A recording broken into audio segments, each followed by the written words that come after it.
Vais, si os parece, buscando Mateo capítulo 24. Los que tenéis Biblia, los que no tenéis Biblia, poneros al lado de cristiano. Decía un famoso pastor que hay por ahí, de cuyo nombre no os quiero acordar. Mateo 24.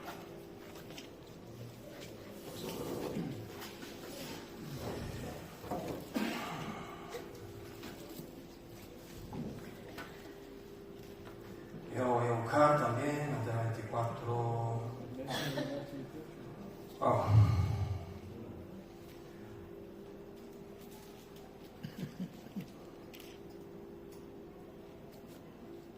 Mateo 24. Bueno, antes de empezar a compartir la palabra, voy a orar, porque necesito hacerlo y necesito sobre todo ponerlos a vosotros en la mano del Señor.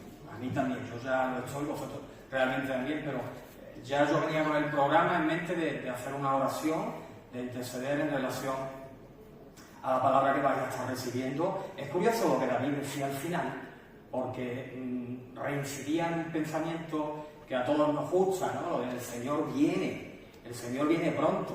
Yo voy a estar predicando sobre eso precisamente en esta mañana. Voy a estar predicando esencialmente, no solo, pero esencialmente en relación a la venida del Señor. Ahora vamos a orar por un momento, vamos a acercarnos de nuevo a ese trono de gracia delante del cual estamos para Señor, para pedirte, vengo a pedir que tú sigas derramando tu bendición esta mañana. Hay un buen ambiente espiritual aquí, Señor. Siempre lo hay. Pero en esta mañana yo creo que tú estás poniendo un clima acorde al mensaje que se va a estar predicando. Y Señor, hemos estado gozándonos al estar ministrando alabanza y adoración a tu santo nombre. En esta mañana, a renglón seguido, lo que yo te pido es que seas tú que por medio de tu espíritu y de tu palabra nos estés ministrando a nosotros. Ya alguno de mis hermanos te lo pidió, yo quiero reincidir en esa petición, que tú nos ministres por tu espíritu y por tu palabra, Señor, para que cuando salgamos de este lugar, como siempre te pedimos, como siempre deseamos, salgamos habiendo sido impactados por tu palabra, Señor. Porque tu palabra es martillo, tu palabra es ungüento, tu palabra es aceite. Y Señor, cada cual, en el corazón de cada cual, como decía nuestra hermana Mercedes esta mañana, tú puedes ver la necesidad que cada uno podemos tener en particular. Eso el pastor no lo sabe, pero tú sí conoces, Señor. Tú puedes ver la realidad de cada corazón. Y qué bueno que no solo conoce, sino que además la puedes suplir. Puedes estar trayendo a cada cual la porción que cada cual necesita. Llévate la gloria, la honra, Señor, es tuya. ¿A quién se la vamos a dar? Es tuya. Y tu pueblo aquí presente, este pequeño remanente, te la da y te la pone a tus pies. En el nombre de Cristo, tu Hijo. Amén. Amén. Si tú tienes buena memoria y si no tienes un problema, vas a estar recordando que la semana anterior nuestro hermano pastor, José Antonio, estuvo predicando de este mismo capítulo. Cuando yo le oí mencionar, vamos a abrir la escritura por Mateo, capítulo 24, yo decía para adentro, digo, bueno, tú tienes algo para con nosotros grande en relación a Mateo 24, ¿no? Porque ya yo llevo semanas anticipando el mensaje que creo que tú quieres que comparta. Mateo 24-25 es un mismo bloque, es un mismo discurso, es el último discurso público de nuestro Señor Jesucristo. Y es un discurso, es un sermón, si te parece mejor el término, de carácter puramente escatológico. Ya Él nos estuvo explicando, diciendo, recordando, dependiendo del caso de cada cual, alguno posiblemente lo aprendió, que escatología bíblica es esa porción de la revelación de Dios que tiene que ver con los asuntos que tienen que ver con el final de los tiempos.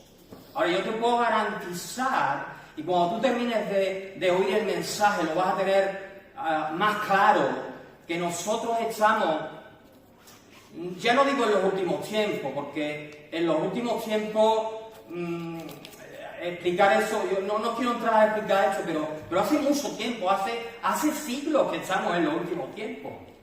Pero estamos en ese bloque final, previo a la segunda venida en gloria de nuestro Señor Jesucristo. Y si tú me preguntas a mí si yo estoy esperando la segunda venida de nuestro Señor Jesucristo, yo te voy a decir que no.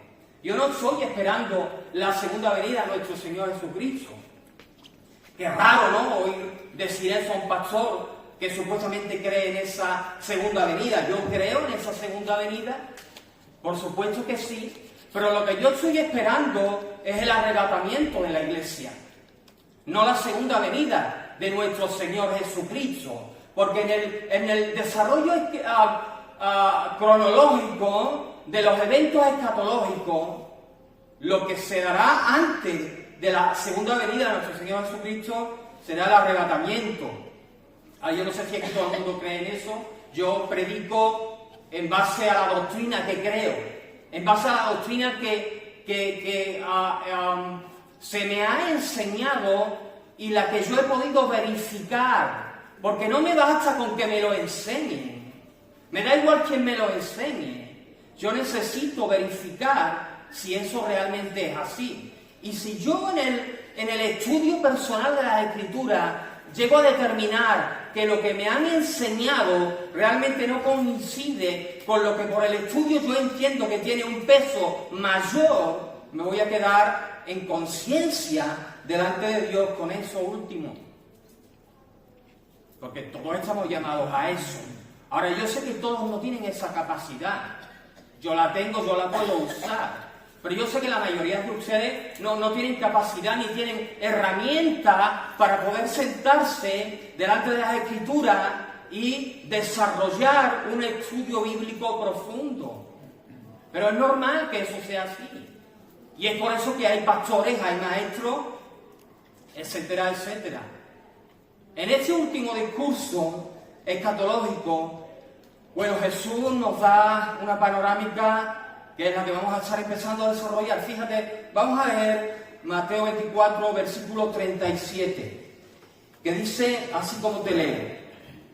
Bueno, habría que empezar desde el principio, ¿no? Mateo 24, 1 y tal, no lo podemos hacer, no tenemos tiempo para eso. Son sobre los 25 pasajes bíblicos que yo te voy a estar leyendo o haciendo alusión en esta mañana. Entonces, por eso yo en esta mañana oraba por ti, porque tú necesitas estar muy atento para poder no perderte aquello que Dios te quiere decir a ti, a nosotros como congregación.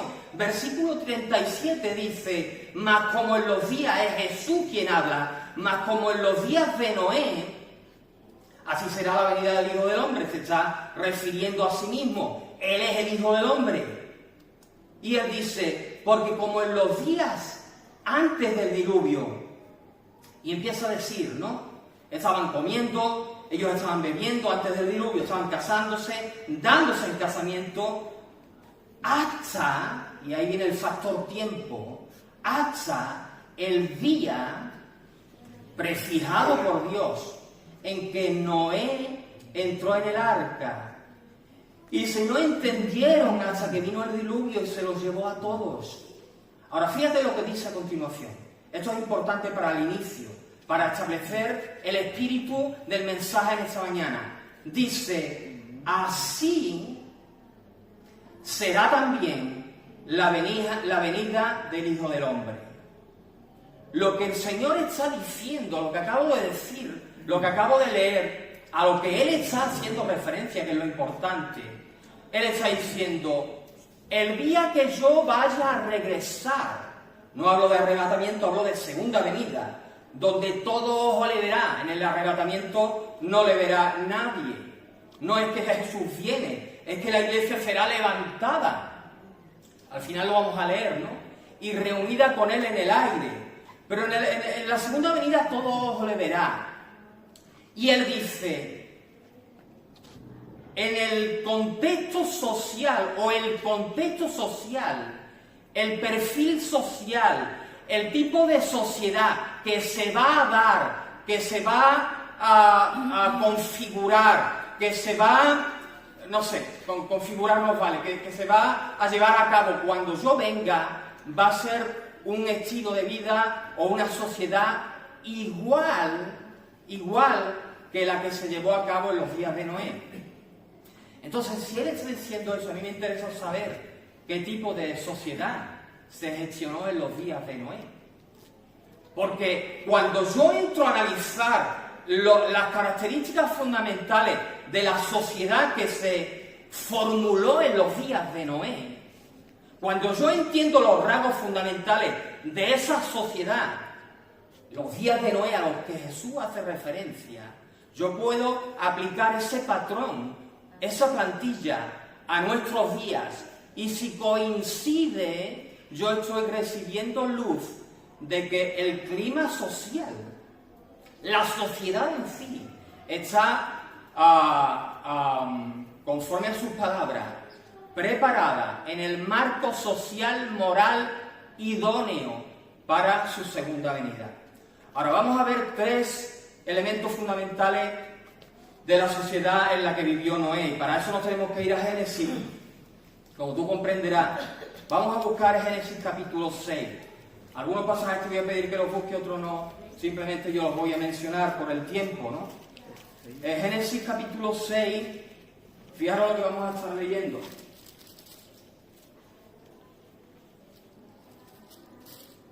Génesis capítulo 6 es un pasaje muy interesante. La verdad es que es muy interesante y a la vez muy penoso, porque el Señor está viendo, versículo 5, está diciendo, recuerda, son los días de Noé. En el capítulo 7, bueno, el capítulo 7 no, en el 9, ya te está hablando de Noé como varón justo. Es su contexto, es la sociedad que le envolvió. El versículo 5 está diciendo el Señor que Él vio que la maldad de los hombres era mucha en la tierra y que todo designio de los pensamientos del corazón de ellos era de continuo solamente el mal. Hermano, de continuo solamente el mal. No pensaban en otra cosa. Ahora, ahí ya tú tienes un rasgo claro. Una sociedad, en su mayoría, enfocada en lo malo. Enfocada en hacer lo malo. Versículo 11. Yo solo voy a dar pincelada, ¿vale? Esto no es un estudio, no te puedes ir parando mucho porque se te va la hora y el formato en el que estamos es de predicación, no es de estudio. Versículo 11 dice así: se corrompió la tierra se refiere a las personas, no al planeta, se corrompió la tierra delante de Dios. Y fíjate tú la tierra, características, son las que nos interesan. Estaba la tierra, la humanidad, llena de violencia. Esa sociedad que estaba llena de violencia, dice al principio, versículo 11, lo acabamos de leer, que se corrompió. Así que hablamos de corrupción. Una sociedad, en el contexto en el que envolvió a nuestro hermano Noé, una sociedad moralmente corrompida, corrupta, depravada. ¿Vale? Pero dice el versículo 11, ahí tiene 2 rasgos. Una es la corrupción moral. El versículo al final, ya tú has podido leer, ¿no? Estamos en el 6:11, dice que la tierra, la sociedad, la humanidad estaba llena de violencia. Hablamos también de una sociedad colmada de violencia, llena de violencia. Ahora déjame preguntarte algo, y no es retórico, si tú quieres puedes responder. ¿Tú crees que la sociedad que nos envuelve está llena, colmada de violencia? ¿Quién piensa que sí? Bueno, de los no sé cuántos que hay, ya yo sé que Jesús piensa que sí. Los demás no lo sé. ¿Tú piensas que la sociedad está colmada? Aunque no contestéis, pues yo sé también lo que está presentado hoy, no contesta, vamos, le pregunta al pastor y ya, no se habla, no cuesta hablar, cuesta más hablar ahí que aquí. Yo aquí puedo hablar, ahí también me cuesta. Hermanos, la sociedad que nos envuelve, conforme a la visión de Dios, no está colmada de violencia, no está colmada en su pecado. Ahora, yo en el desarrollo de la predicación tú vas a entender por qué digo esto.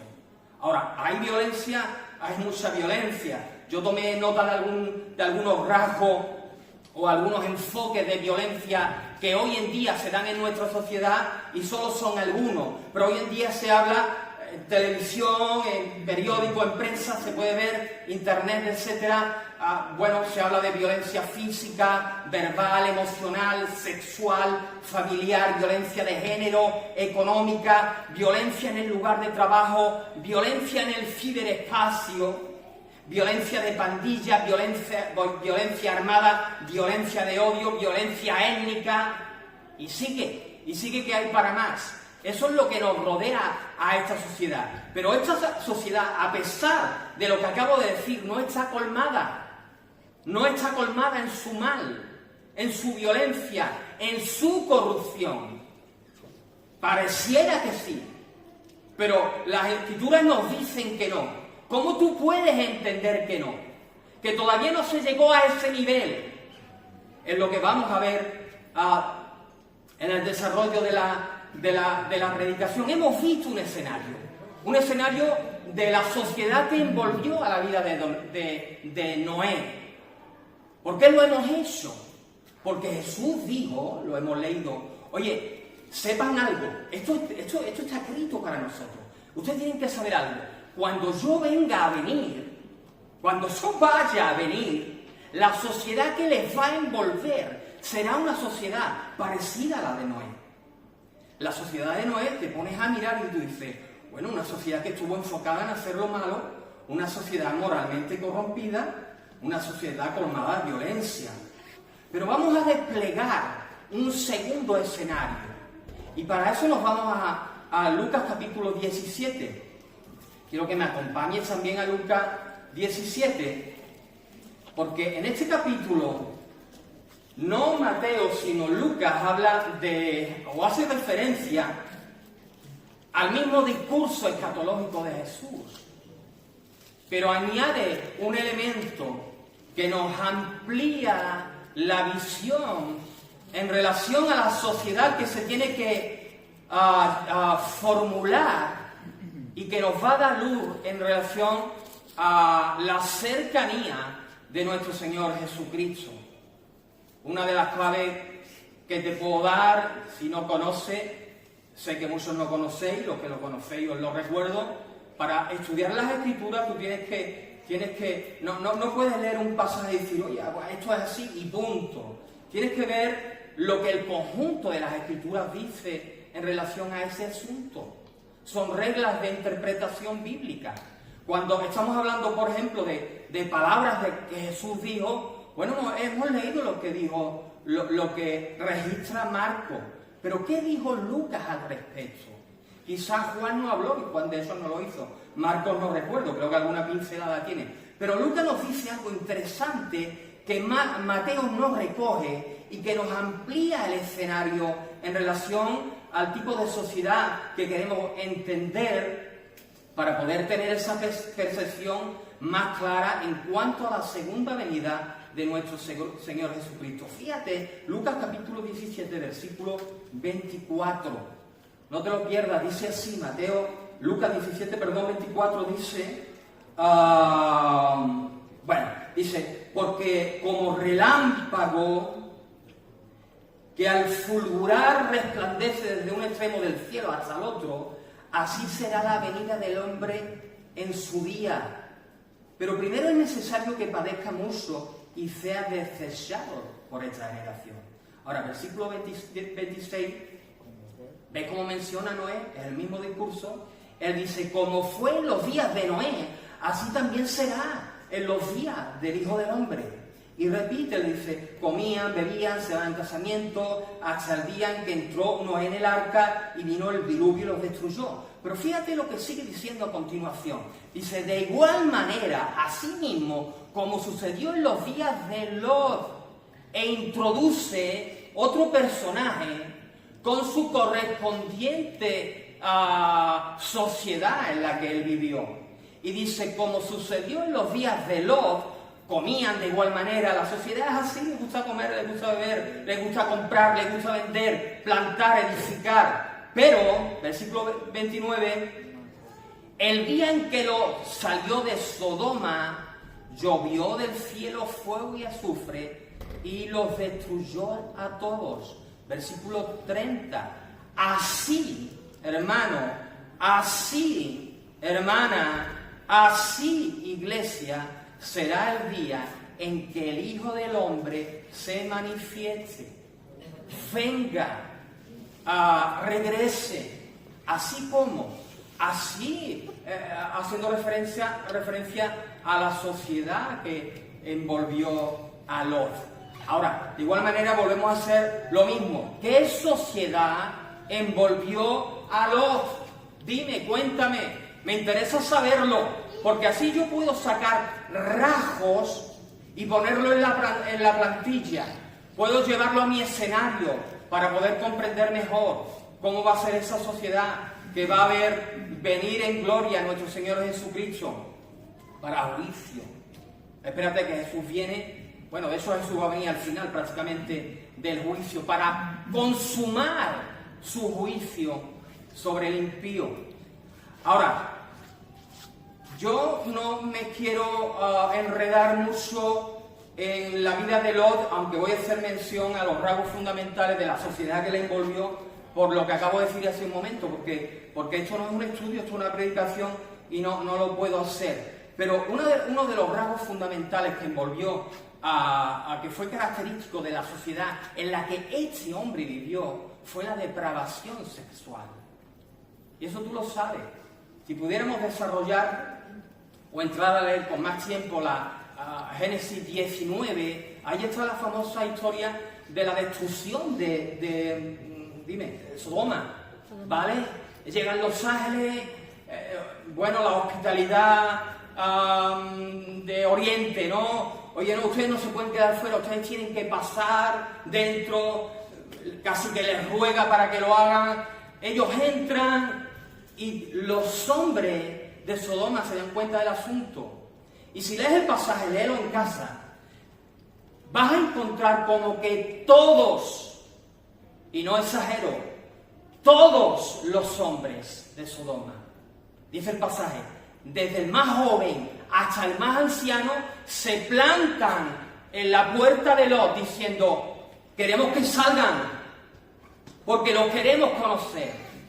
Y ojalá ese conocer fuera de salir y decirle, hola, encantado, nos alegramos de verdad el pueblo de que estén aquí, qué bueno, siéntanse bien recibidos, coman, beban, descansen, no hay problema, están en casa. Pero no, la terminología implica, y de eso hay algunas traducciones que lo ponen así, que salgan porque queremos tener relaciones sexuales con ellos. De ahí el concepto de sodomía. Evidentemente Lot se opone. Y bueno, es difícil entender sus palabras. Habría que profundizar en la mentalidad del entonces. Porque no puedes leer las escrituras, esto también es hermenéutica, ¿no? En base a la mentalidad que hoy tú o yo tenemos. Hay que intentar conocer el pensamiento del momento, donde la historia se lleva a cabo. Y él les dice, oye, mis hijas, tomen, hagan con ella lo que quieran. No, sí, hagan con ella lo que quieran. No, queremos a esos hombres, no queremos a tus hijas para nada. Ahí tú puedes ver, sin darle más vuelta al asunto, puedes ver depravación sexual. ¿Te parece que la hay en nuestra sociedad? ¿Te parece que en nuestra sociedad hay depravación sexual? Hermano, más que incluso la que había en Sodoma. Gomorra, la zona. Sodoma como una parte de una región más amplia. Depravación sexual. En nuestra sociedad esto es una realidad. Mucho más lamentable que la que hubo entonces. Pero entonces la hubo. Ahora, Hay un pasaje paralelo, no te voy a pedir que lo busques, te voy a pedir que lo oigas, donde se nos da una ampliación del contexto social donde Lot vivió. Recuerda, vivió en la época de Sodoma y de Gomorra. Y hay un pasaje muy interesante que yo ya conocí hace años estudiando este asunto, y en esa predicación al respecto, viendo lo que estamos viendo, de buscar esos rasgos fundamentales de la sociedad de Noé y de Lot, esos elementos tenían que estar. Yo te los tengo que mencionar para darte una información más completa.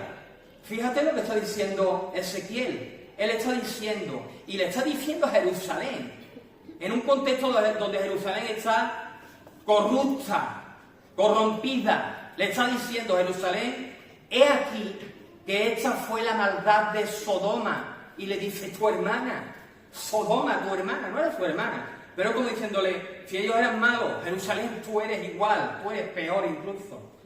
Le dice: he aquí que esta fue la maldad de Sodoma, tu hermana. Pero le va a hablar de la maldad de Sodoma. ¿Por qué nos interesa? Porque estamos intentando entender la sociedad que envolvió al personaje Lot. ¿Por qué lo estamos haciendo? Porque Lucas nos está diciendo, inspirado por el Espíritu Santo, cuando Jesús venga, no solo se va a encontrar una sociedad como la que envolvió a Noé, se va a encontrar una sociedad también como la que envolvió a Lot. Y en Lot había depravación sexual. Pero él le dice: Sodoma, tu hermana, tenía estas características. ¿Qué características? Soberbia, saciedad de pan, abundancia de ociosidad. Y ellos no fortalecieron las manos del afligido, ni tampoco al menesteroso. Así que tenemos una sociedad soberbia, una sociedad saciada de pan, una sociedad donde había abundancia de ociosidad y una sociedad indiferente a los necesitados. Eso está ahí fuera. Ahí fuera hay una sociedad soberbia. En relación a Dios es una sociedad soberbia. Es como la iglesia de Apocalipsis, a la que el Señor le tiene que decir: bueno, pero ¿tú qué te crees? Que porque tú eres rico, porque tú estás desnudo. Tú delante mía, porque la visión que nos interesa tener presente, a la luz de aquel a quien nosotros tenemos que vivir, no es a la luz de lo que los demás interpreten de nosotros, de lo que los demás crean de nosotros.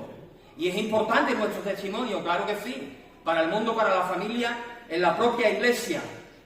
Pero es Dios que nos va a juzgar. Y delante suya sí tenemos que tener claro cómo nos estamos conduciendo, quiénes somos. Tenemos que tener claro cómo hablamos, cómo pensamos, cómo actuamos, cuáles son los principios que rigen nuestras vidas a la hora de establecer nuestro matrimonio o vivir en el contexto de nuestro matrimonio o en el contexto de nuestra familia, o qué tipo de vecino, qué tipo de ciudadano, qué tipo de creyente. Todo eso queda regulado por las Escrituras y por aquel en relación al cual nosotros vamos a tener que dar cuenta. Y que el hombre piense lo que quiera. No es que no me importe, sí me importa. Hay un testimonio que le tengo que dar. Yo tengo que ser luz para el mundo. Pero tengo que vivir de esa manera no por lo que el hombre piense, sino por lo que Dios ve en mí. Nos debemos a Él. Pablo lo expresa de alguna manera cuando dice: somos deudores al Espíritu, no a la carne. A la carne no le debemos nada, pero al Espíritu se lo debemos todo. Indiferencia a los necesitados. Indiferencia a los necesitados. Cuando yo veía eso, me acordaba de algo que ha ocurrido en España. Yo no sé si es el mejor ejemplo, pero a mí me llamó la atención. De alguna manera yo lo relacioné en mi corazón con esa indiferencia a los necesitados en el contexto de nuestra España, porque en nuestra España hay mucha necesidad, como en otros muchos lugares. España es un país que se está derrumbando, moralmente hablando. España, para mí, que soy español, no es un buen lugar para vivir. Si yo me pudiera ir de España, yo me iría de España, te lo digo de corazón, Y no me voy, primero, porque no puedo, segundo, porque creo que no debo tampoco, y tercero, lo dejo para otro momento.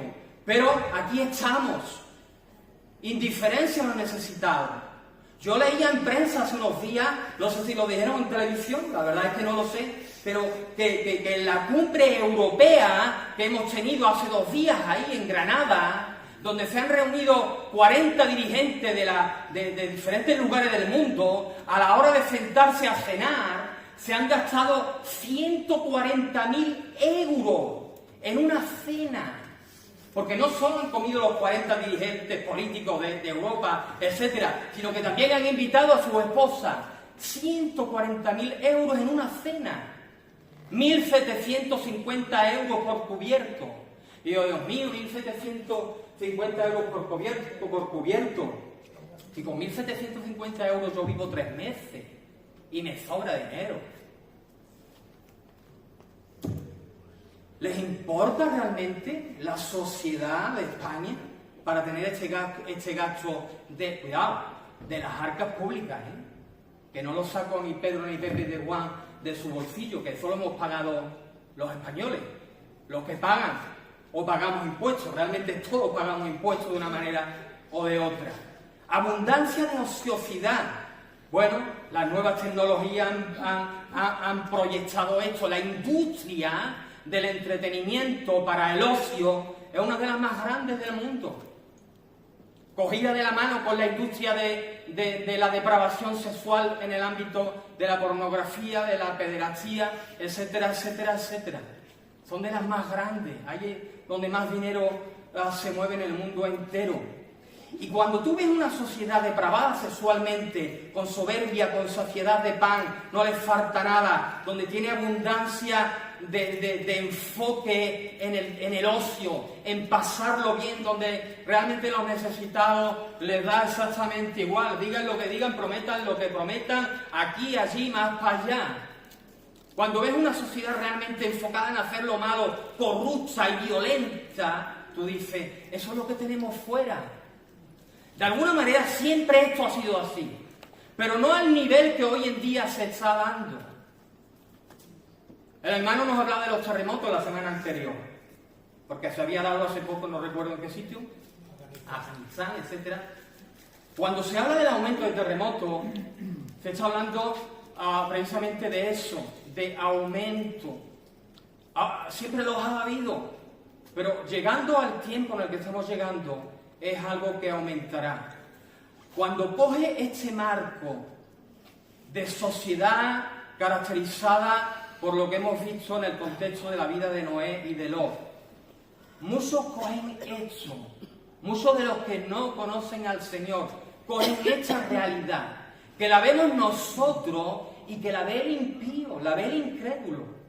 Y cuando Paco, Pepe, Antonio y Juan salen a la calle a evangelizar, o evangelizan en el contexto de su vida cotidiana, que recuerdas es el contexto estándar, donde tenemos que gestionar nuestro evangelismo. Si hay un día en la semana en la que se sale, bueno, eso realmente no funciona mucho en las iglesias. En esta no funciona. De las que vengo tampoco funcionan. Entonces no es un formato atrayente para el cristiano. No es un formato que lo siento Paco, pero es así, encaje en la agenda de los creyentes de las iglesias, porque cuando se hace la convocatoria no estamos. Y te voy a decir algo, no pasa nada, porque nadie te dice que tengas que estar tal día, tal hora, en tal sitio. Es un programa de iglesia. Ojalá la respuesta fuese diferente. Pero si no estás porque no quieres, porque no puedes, por lo que sea, yo te digo, no pasa nada. Pero en el contexto de tu vida cotidiana, ahí no te puedes escapar. Ahí no eches balones fuera. Porque si ahí lo hacen, y ese programa va de lunes a domingo, si ahí lo hacen, tú estás fuera del principal programa de Dios o propósito para cada una de nuestras vidas. Y no estoy diciendo nada nuevo. Todos los que pasan por aquí, pastores, dicen lo mismo. Yo lo reincido en eso. En relación al mundo, lo más importante que tú y yo podemos debemos de hacer de forma prioritaria, urgente, es ser testigos de Jesucristo. ¿Lo estamos siendo? No sé, dímelo tú. Porque realmente cada cual sabe, ¿no? ¿Quién está detrás de cada cual viendo a ver si es testigo o no de Jesucristo, ¿no? Los pastores no pueden hacer eso, no deben hacer eso. Pero Dios sí te está viendo, me está viendo a mí. Si yo lo soy o no lo soy, no es el tema, yo corto ahí. Porque realmente lo que ahora sí que me interesa, al hilo de lo que estoy desarrollando, es saber cómo Dios actuó en relación al sistema social corrupto de Noé y de Lot. ¿Qué es lo que Dios hizo? Hermano, tú sabes qué hizo, pero yo te lo voy a establecer en 3 puntos fundamentales. Hay 3 cosas que Dios hizo, tanto en un contexto universal, el mundo entero, el diluvio, como en un contexto socialmente o geográficamente más reducido, local, digamos, regional, Sodoma, Gomorra, etc. Dios hizo lo mismo, estableció una dinámica, es a la que hago alusión a continuación. ¿Qué 3 cosas Dios hizo? Lo primero, ahora sí te voy a estar leyendo, no te voy a pedir que busques, los pasajes los puedes ver, si quieres el bosquejo luego te lo doy, yo te lo envío, pero lo primero que Dios hizo es que anunció de antemano su intervención judicial. Él dijo que iba a hacer lo que hizo. Y la palabra te dice que miró Dios la tierra, en el contexto de Noé me refiero, miró Dios la tierra aquí que estaba corrompida, ya hemos leído, porque toda carne había corrompido su camino, su vida sobre la tierra, y dijo Dios a Noé, he decidido el fin de todo ser. Hasta aquí hemos llegado. ¿Por qué? Porque la tierra no está llena de violencia a causa de ello. Y he aquí, reincide Él en su intención. He aquí, dice el Señor, yo los destruiré con la tierra. ¿Qué está haciendo Dios? Está anunciando de antemano lo que ya hoy es historia. Ahí cuando Él lo dice, es profecía. Al día de hoy ya esto es historia, ya lo hizo. Pero quédate con ese dato. Él dijo que lo iba a hacer antes de hacerlo. Luego estuvo Noé 120 años que estuvo diciéndolo. Mientras construía el arca, estuvo diciendo a la gente, señores, yo no sé lo que es llover, pero va a llover. Dios va a destruir la tierra, me lo ha dicho. Y yo que soy pregonero de justicia, yo les digo a ustedes, necesitan ponerse a bien con Él, porque Dios va a destruir la tierra. Ustedes necesitan creer para poder entrar en el arca. Necesitan arrepentirse para poder entrar. El segundo rasgo de la actuación divina es que Dios manifestó su gracia para salvación. No solo dijo de manera anticipada que iba a intervenir de forma judicial, con juicio, Él anticipa también, o Él manifiesta su gracia para salvación. Dice la palabra que dice que, recuerdas en una predicación, un estudio, por eso no te digo, vamos a verlo porque el tiempo se va, pero dice la palabra que dice que Noé halló gracia. Esto es Andalucía, los andalucíes tiramos para la feta. Halló gracia ante los ojos del Señor. ¿Por qué se salvó Noé? ¿Porque era muy bueno? No, porque halló gracia. Y la gracia es inmerecida, recuerda. Pero Noé no era como los demás. Ahora, no se salvó porque no era como los demás. Porque él era pecador como los demás. Era reo de condenación como los demás. Por su propia justicia él no se hubiera salvado. No tenía méritos para entrar en el arca. Pero halló gracia ante los ojos del Señor. Y Dios lo salvó. Y en tercer lugar, Dios estableció un medio de salvación para el creyente. Te leo, dice Noé, fíjate sus palabras, no tienen desperdicio, es Dios quien habla.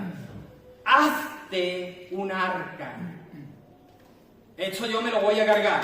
Viene el agua, viene la inundación, viene el diluvio, mi juicio es por medio del agua. Noé, has hallado gracia delante de mis ojos, tú y tu familia, hazte un arca.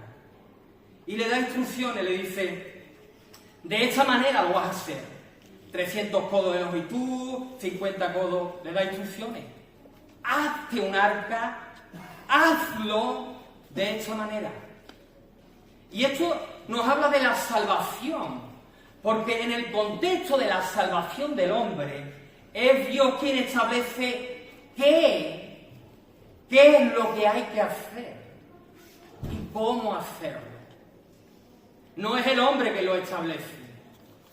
¿Qué son las religiones? Es el hombre estableciendo formas de salvarse.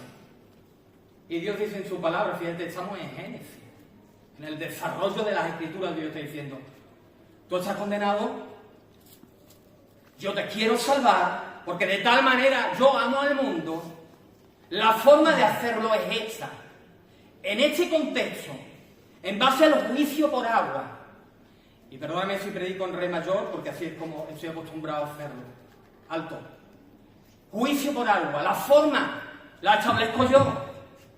Es agua, un barco, un arca. ¿Y cómo hago el arca? No te preocupes, yo te voy a decir cómo lo tienes que hacer.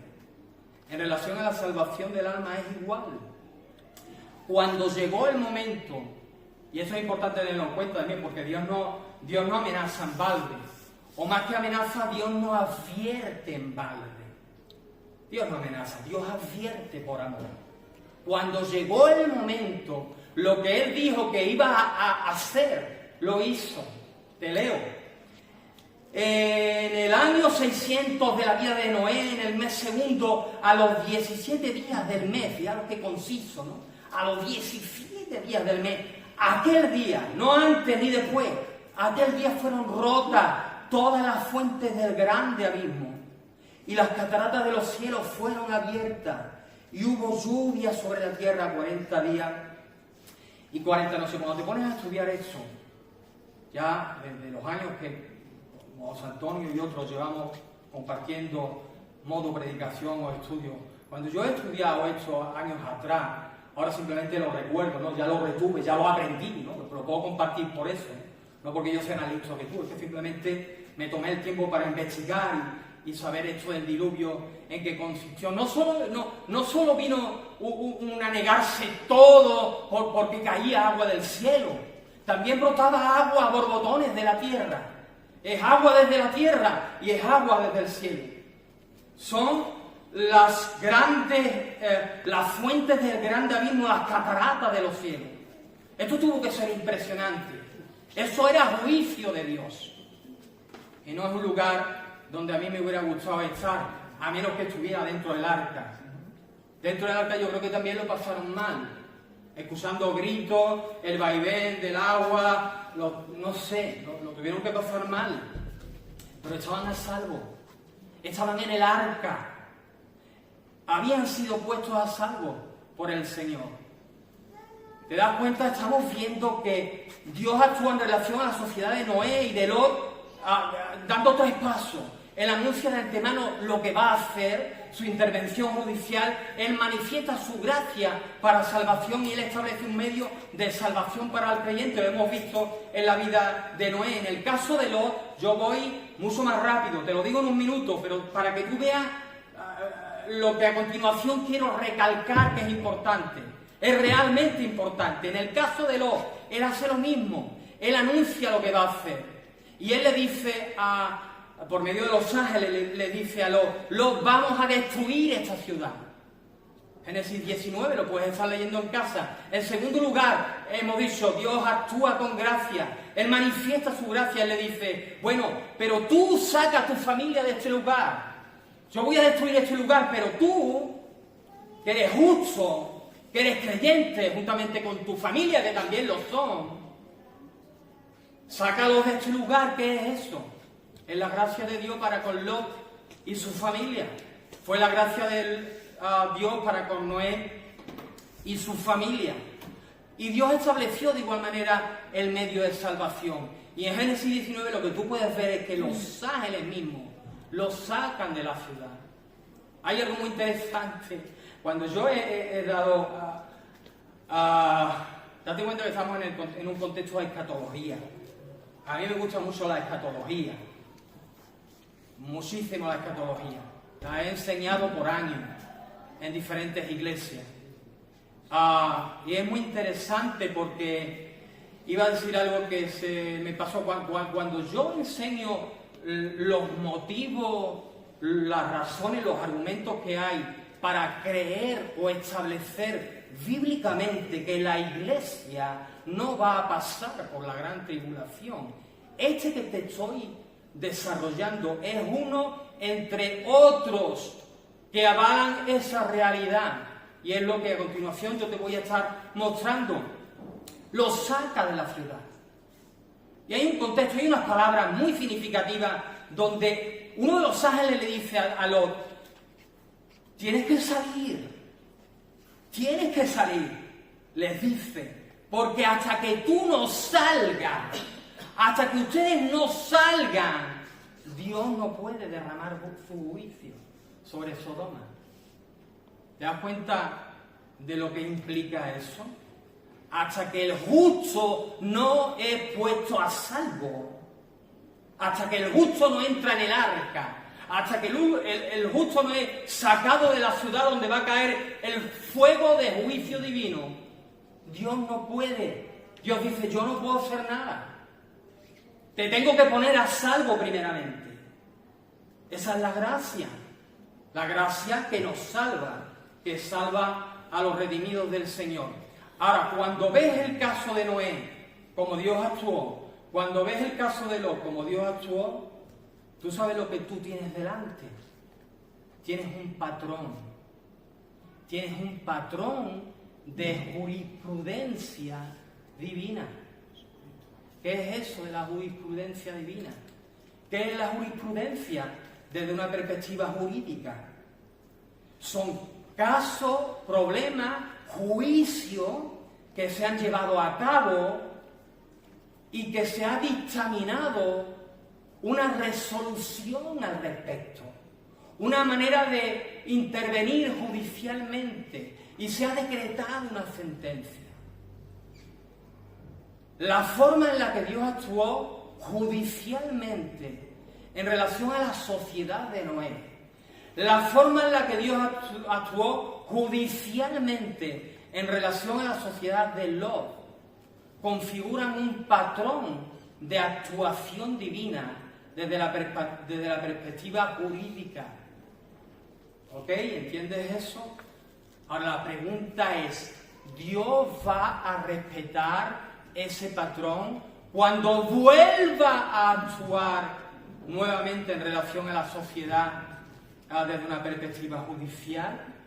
La respuesta, por lo que al menos a mi respecta, es sí. Dios va a actuar de la misma manera, porque Dios no cambia. Dios no trata al justo de una manera aquí y al otro de una manera allá. Dios establece patrones. Y es curioso porque Pablo le dice a la iglesia en Roma, le dice: hermanos, Dios ha establecido que las cosas que estamos viendo ya que han acontecido, de que las cosas pasadas se han escrito, dice, para nuestra enseñanza. Las cosas antiguas, dicen algunas versiones, las cosas pasadas, las cosas antiguas se han recogido, se han escrito, dice Pablo, para nuestra enseñanza. ¿Qué tengo yo que aprender al respecto? ¿Qué tiene que aprender al respecto la iglesia? La forma en la que Dios actúa, confronta estos temas. Una sociedad corrupta, violenta, deteriorada en todos los aspectos, ociosa, las cosas que hemos visto. Dios actúa y actúa de una manera concreta, a nivel mundial. Cuando lo hace de una manera geográfica, sigue el mismo patrón, hace lo mismo, anuncia que lo va a hacer, manifiesta su gracia y establece un modo de salvación. Volverá a hacerlo. Iglesia, volverá a hacerlo. Déjame comprobarte que eso es así. Estamos en una sociedad social y moralmente paralela a la de Noé y a la de Lot. Yo creo que sí. No sé cómo tú la ves, a la sociedad mundial que nos rodea. Pero en vista de lo que hemos visto que caracterizó a la sociedad de Noé y de Lot, eso yo lo veo ahí. Eso yo lo veo en el periódico. Eso lo veo en radio, lo veo en televisión. En radio no lo veo, lo oigo. Lo veo en internet. Lo veo cuando salgo a la calle. Veo este tipo de sociedad. Entonces, los 3 pasos de actuación divina, déjame aplicarlos a nuestro contexto contemporáneo. Porque recuerda, lo pasado ha quedado registrado para nuestra enseñanza, para advertirnos, para, como dice la palabra, no andemos a oscuras. Porque recuerda, en términos escatológicos, la noche está avanzada. Esto se está terminando, iglesia.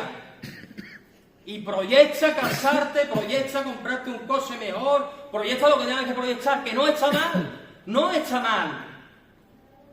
Yo le digo al Señor, yo quisiera tener otro coche nuevo antes de yo estar contigo. ¿Me lo dará o no me lo dará? No sé. Pero yo puedo proyectar. De eso, la próxima vez que predique voy a hablar de eso, voy a hablar de una iglesia con visión. Porque si no hay visión tienes un problema. Si no tienes visión en tu vida tienes un problema. Si en la iglesia local no hay visión, es una iglesia que va a estar dando vueltas, que se va a sentar, que se va a acomodar, que no va a conseguir nada, que la gente va a tener problemas con su santificación. Esto es para la próxima vez que me dio la oportunidad de compartir las Escrituras. Pero date cuenta, esa plantilla que hemos sacado en relación a la sociedad de Noé, en relación a la sociedad de Lot, si la aplicamos hoy en día te encuentras lo siguiente. ¿Estamos en una sociedad paralela? Exactamente paralela. Puedes creer que sí. Peor en algunos aspectos. Primero, ¿Dios viene anunciando su próxima intervención judicial sobre el mundo entero? La respuesta es sí. Lo hizo con Noé. Voy a destruir, Lo hizo con Lot. Señores, vengo a destruir. No, Lot, salte, que hasta que tú no salgas. Dios viene anunciando en relación a nuestra sociedad, a la que nos rodea, a la que formamos parte. Durante siglos Dios lo viene haciendo. Durante siglos Dios lo viene haciendo. Porque Dios es paciente, porque no quiere que nadie perezca, sino que todos procedan al arrepentimiento. Noé estuvo 120 años diciéndole a su gente, a la sociedad que le envolvía: señores, que viene un diluvio, que ustedes van a perecer por el juicio de Dios. Ajá, jiji. Bueno, ocurrió. Pero Dios advirtió. ¿Está Dios advirtiendo al mundo lo que va a hacer? Lo viene haciendo durante siglos. Esto sería lo que en el Antiguo Testamento se llama el día de Jehová, o el día de la ira de Jehová. ¿Qué es el día de la ira de Jehová? No es un día literal, es una serie de acontecimientos de carácter escatológico. Ahora, qué bueno que te puedo decir que todos los acontecimientos que se van a dar en el concepto de lo que es el día de Jehová, todos no van a ser malos. Hay muchos que van a ser buenos.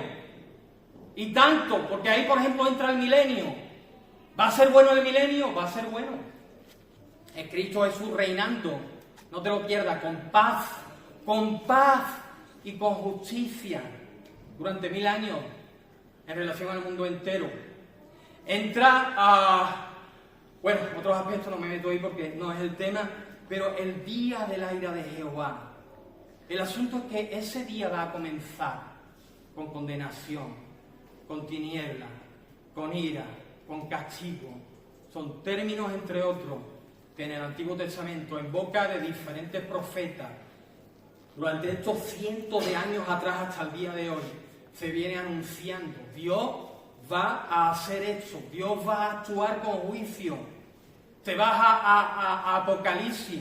Apocalipsis es un profeta diciéndole al hombre de manera muy específica. Apocalipsis es un libro único en el contexto de la Escritura, una carta, llámalo como quieras. Es el libro de Apocalipsis, donde se está plasmando la consumación del plan de Dios para el hombre. Ahí te vas al final del desarrollo de la historia. Recuerda la historia del hombre, el plan de Dios es lineal. Aquí no estamos dando círculos, repitiendo las mismas cosas como enseñaban en la Grecia clásica.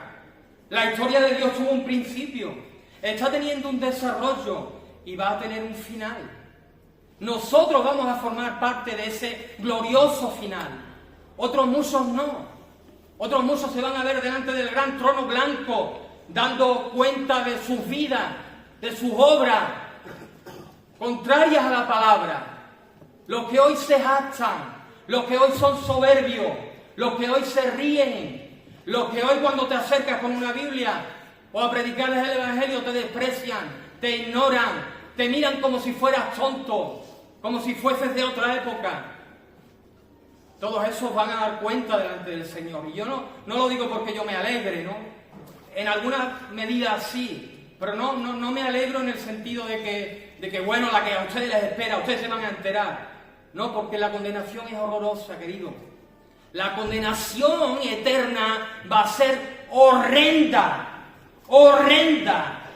Y eso, no solamente eso, pero eso también nos debe de impulsar a ser mejores testigos de Jesucristo, a dejar de estar tan acomodados, a dejar de estar teniendo un mundo cristiano tan reducido, tan enfocado en nosotros mismos o en la puerta para adentro, etcétera, etcétera.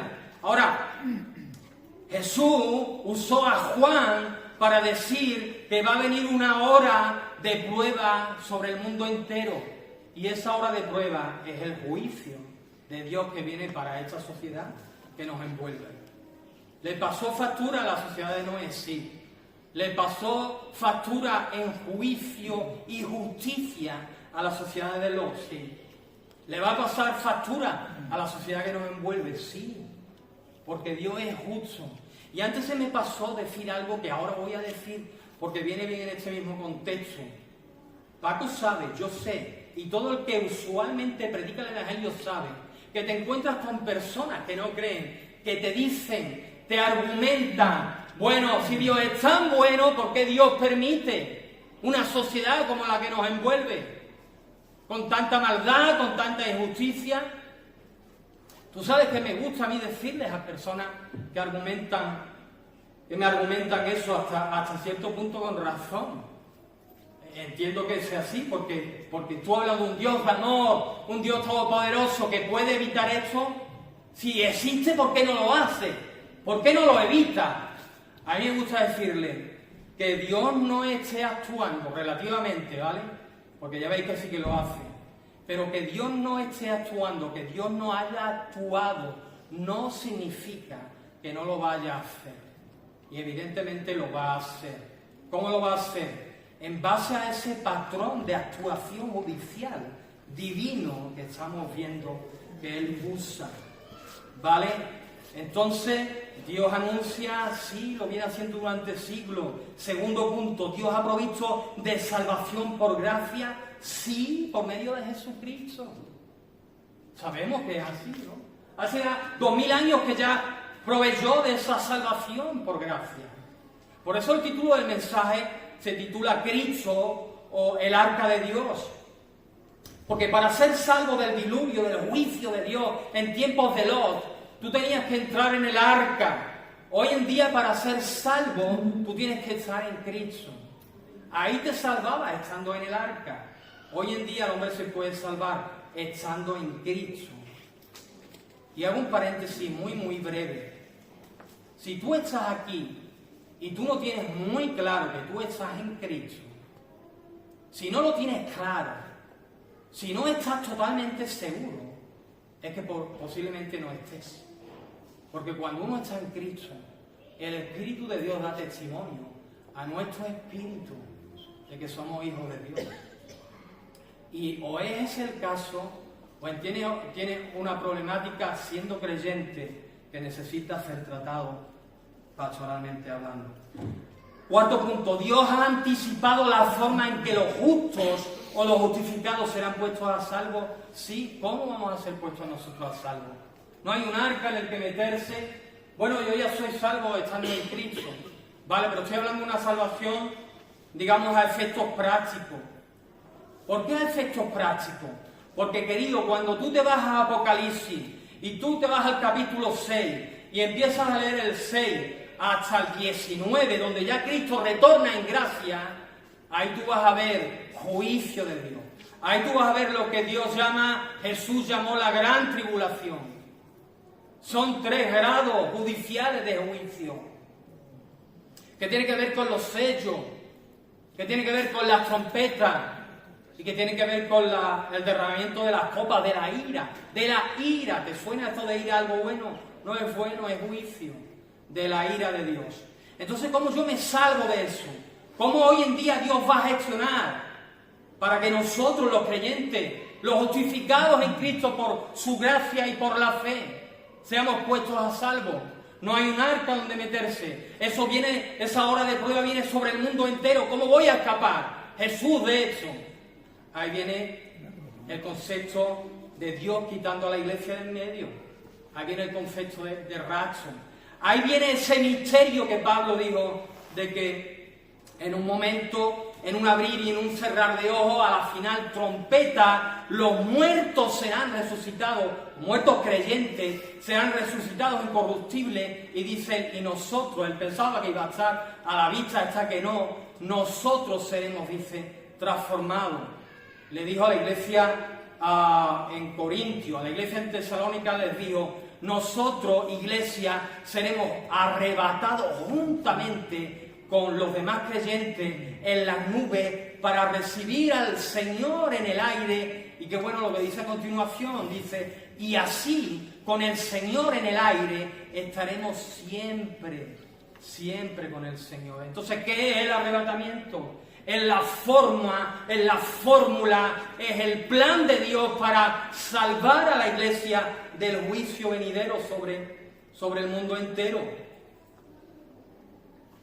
¿Por qué nos va a salvar? Por gracia. ¿Por qué nos va a salvar? Porque estamos en Cristo. Y ninguna condenación hay para los que estamos en Cristo.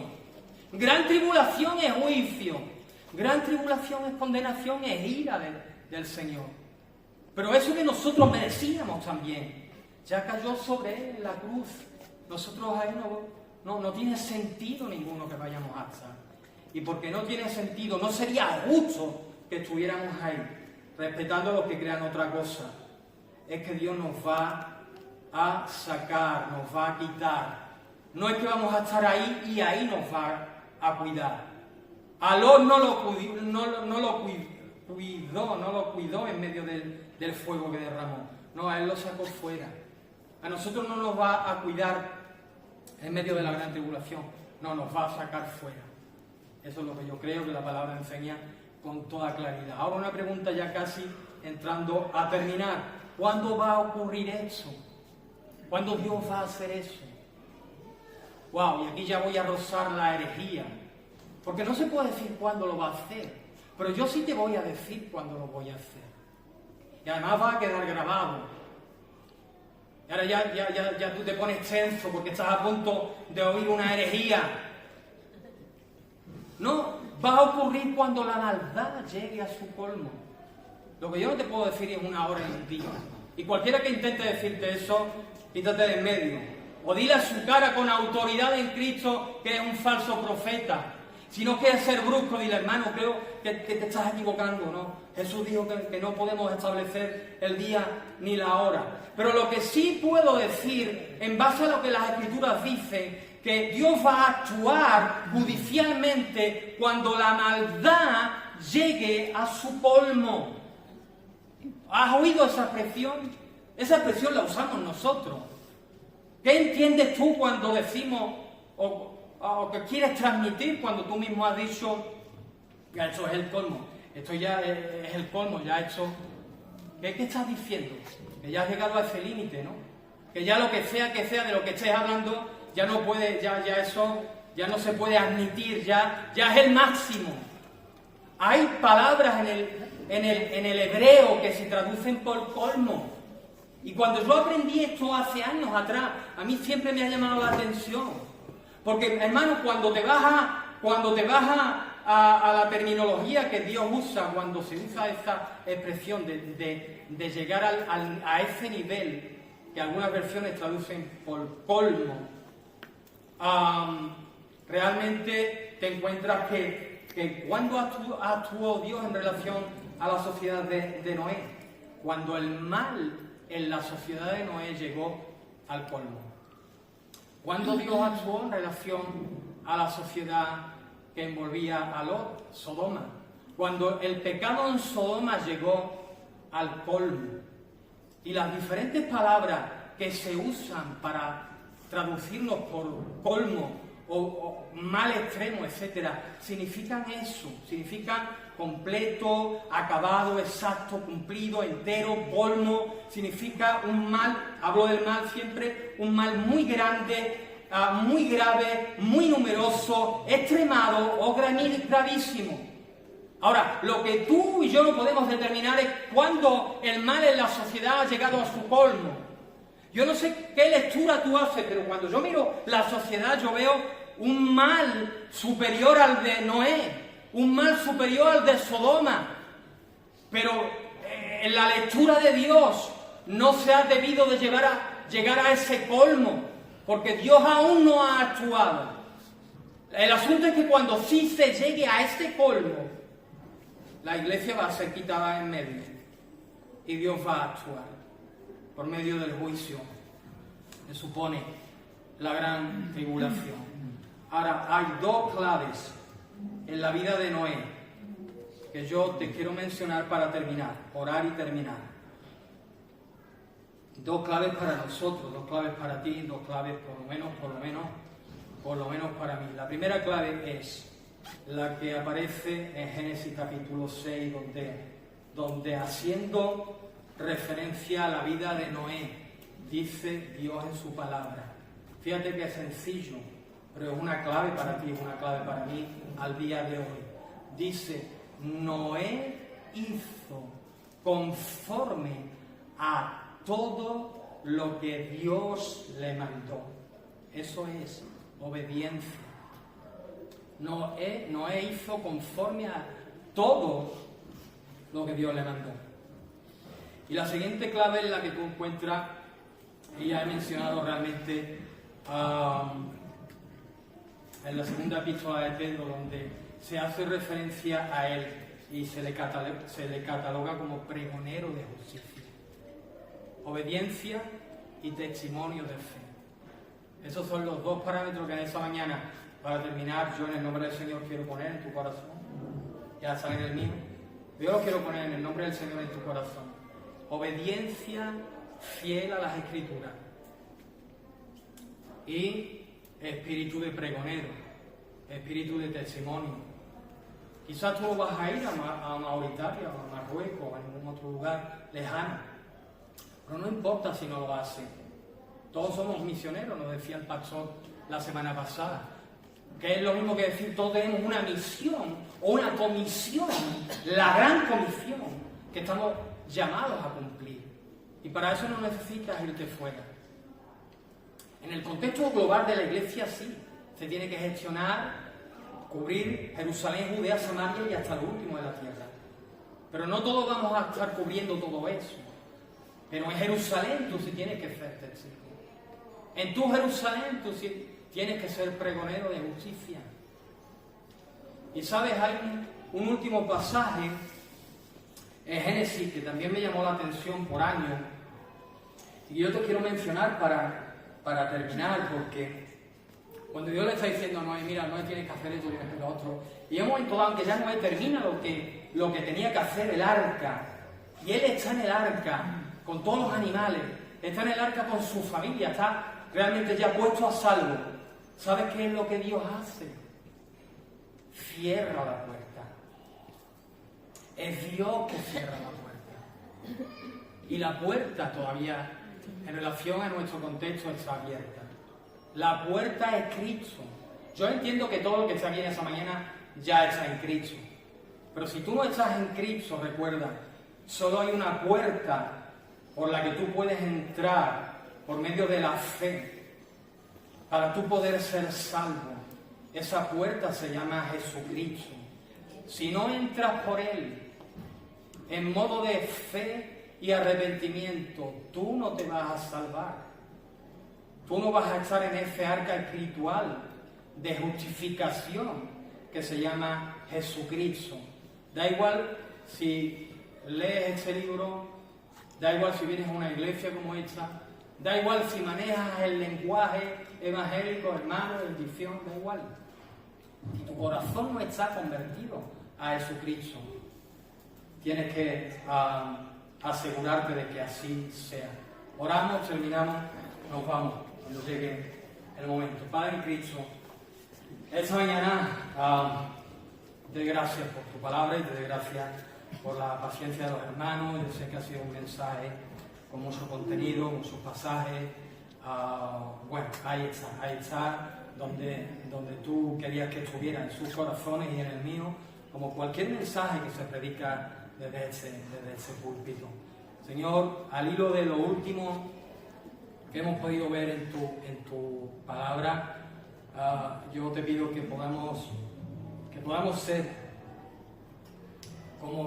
como fue Noé, Señor, que podamos ser obedientes a tu palabra, realmente obedientes a tu palabra,